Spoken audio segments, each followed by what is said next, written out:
what they have read and what they have studied, but they have not sought the Logos to give them full information of the message to preach to you. They're only preaching and teaching to you what they have read and what studied.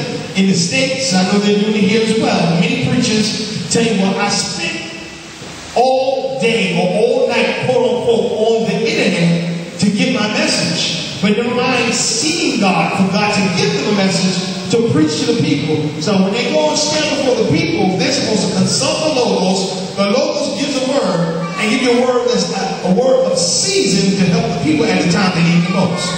Next, I saw the one concerning why did the children of Israel have to have manna every day.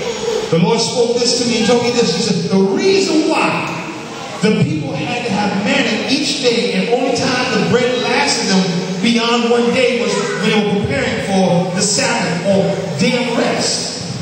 The purpose of the word that God gave them each day was this. Every time a preacher preaches, you're supposed to get something new from God to sustain you through the things that you're going through every area of your life. So you go through your trial and tribulation, you have something that can sustain you each time. So when the time comes that you're not able to get a fresh manna or fresh word, you have something that sustains you to take you through for you to live back on. Think about trees if you would.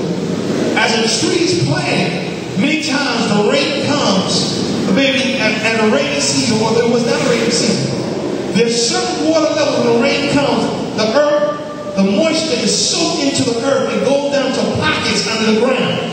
Then the roots go to the pockets and sustain the tree in the midst of that dry season.